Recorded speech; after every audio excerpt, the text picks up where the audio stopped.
teaching them? Is sex on your topic? Or are you shying off and you are like, no, I can't say such a thing? No, my dear parents, why you are afraid of opening your mouth to say the word? Let me tell you, technology is done.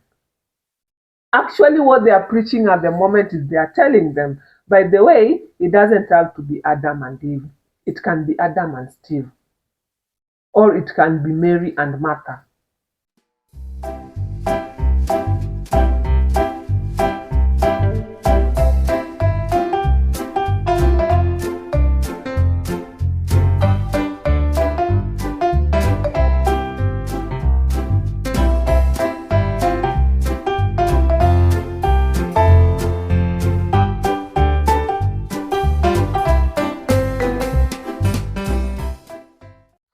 Hello, my dear viewers. Once again, welcome to our Evolve You for You channel. If you are new to this channel, in this channel, we believe like if anything is going to change in our lives, it is up to us. Life will give us a lot of challenges, will bring a lot of issues, but that is the only way to grow. If there are no challenges and there are no issues around us, we can't grow. So sometimes some of those challenges, they come to us out of God's love so that we get an opportunity to grow. Yeah. So when growing up, friends, in our hometown, yeah, my dad had this entrepreneurship spirit, but let me say that he took it a bit further, or maybe there are some things that he did that I don't think were proper. Okay, fine. In our homestead, within the homestead, not like in another compound, we had a bar, a 24-hour bar. Attached to it, we had a place whereby famous secular artists will come and play. So weekend, our home compound was a very busy one. The who and the who during those times will come there and play. Attached to the open space that was used for clubbing, there were lodgings. Yes, within the very, very same compound. Yeah. So some of us, when we were growing up, the meditation you will hear the whole night were those songs singing, and some of them were literally imprinted in our minds. Yeah. Not because we loved them, but even during that time, we didn't see anything wrong with it. Because how can you question something if your own biological father have brought it within the compound? But thank God for some wise women like my mother. Yes, the club was within the compound, the bar was within the compound, the lodging was within the compound, but she guarded us. And somehow, by God's grace, we have managed to be here. Not all of my siblings were lucky. I come from a polygamous family. Some of them, the environment rubbed on them. And sad to say, they didn't finish well. Yeah. But anyway, I know most of the parents today, with all the information we've had and all that we've learned from others, or maybe the people who are watching me now, you may be like, okay, I'm not that parent. I can't have a bar, a club, a lodging within my home compound where I'm raising my own children. I'm not that crazy. Yeah. But just before we doubt or we judge entrepreneurs like my dad who had all this within the same compound, I'm sure even maybe you may know a relative who may have a club, a bar somewhere. They're all over and they are people's businesses and they have families, yeah? But even just before we point a finger at them, my point is you as a parent, those days it's like for us to know some things, we had to like go to those places in quotes, yeah. But these days, friends, everything is at the fingertip of your child through the phone. Most of the houses these days have Wi-Fi in the house, and it's like it's so easy for somebody to get a lot of information just by a click of a button. Now, one day when I was coming from school, I was in class 6. I was coming from school. I entered my father's compound. Then I was passing by the lodging window, and this window was opened. And due to my curiosity and my age, I just decided to peep in. Let me just summarize it that I saw what a child of my age ought not to have seen. But the point is, at this particular generation, era, and all the technology that is there, must they go and peep at a window? Or is the information everywhere, even within their bedroom environment? Yeah. So some years later, maybe some 20 years later, I walk into this place to go and eat. I was with my daughter. Then while I walked in, there's this young lady who maybe is not even yet 20 years old. She came, I didn't know there was a club there, but she came somewhere from some stairs, and she came and she was staggering. She was a bit drunk. Yeah.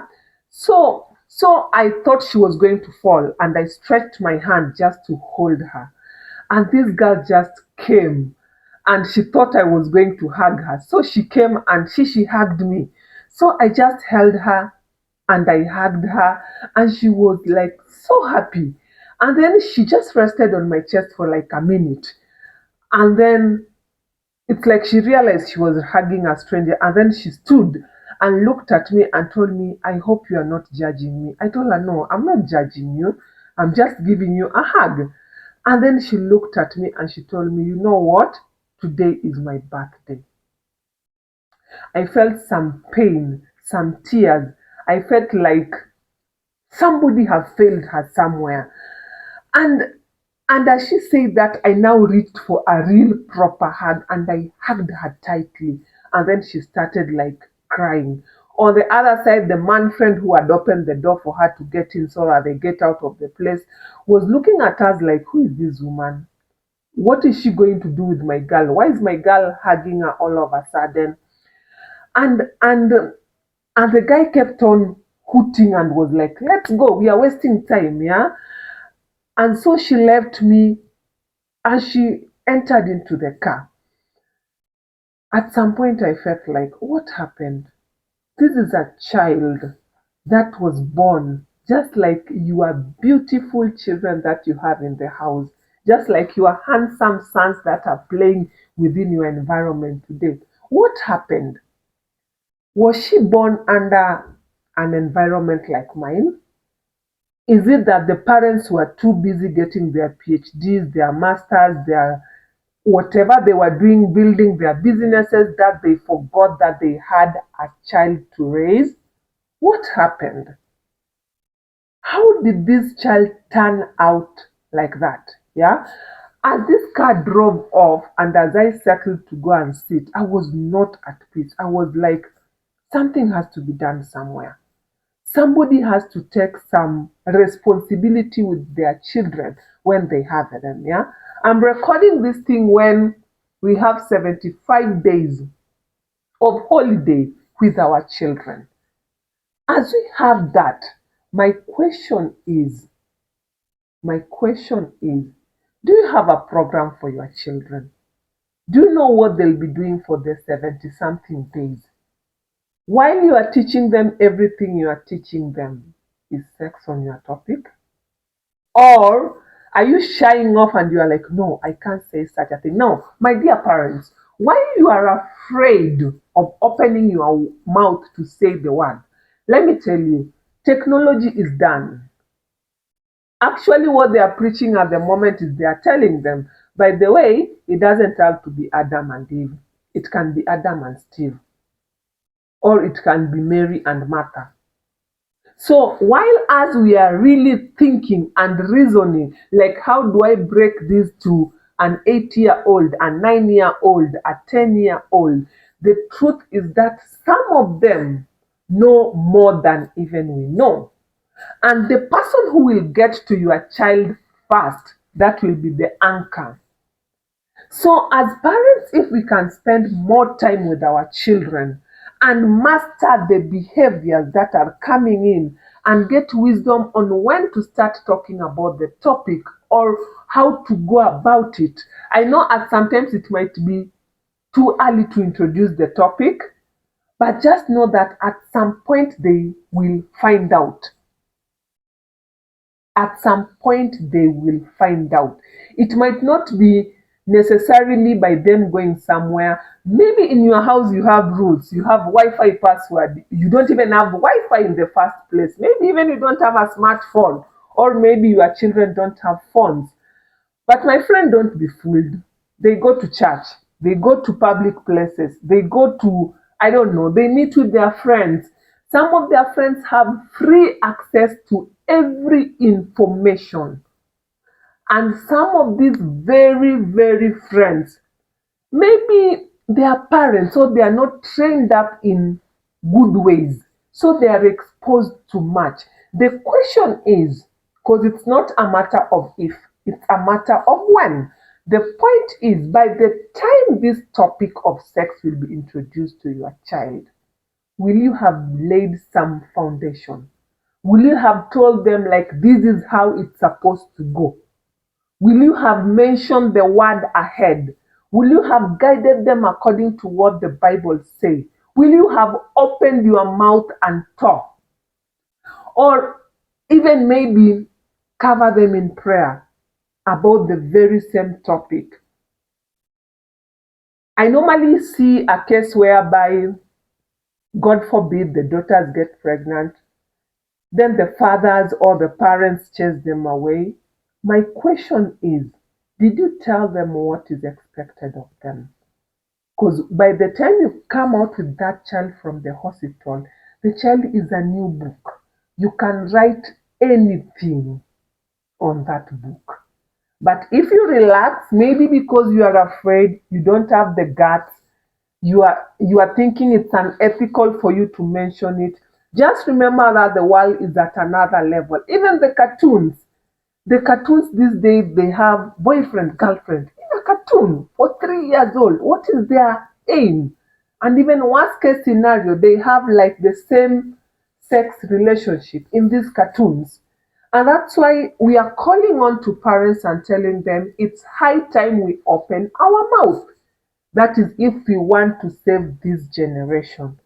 Because or not, the things that we will be handling are far above beyond what we even thought that could be the issue. Yeah. A good verse to us parents telling us what we should do. In the book of Proverbs 22:6, it says clearly, train up a child in a way he should go. Oh, dear parents, your part is to train.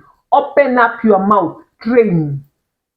If you can't do it and you have teenagers or something, enroll them to some programs. They have nice programs teaching them. I know of ropes, I know of doulos being offered somewhere. There are so many being offered. Do something about it.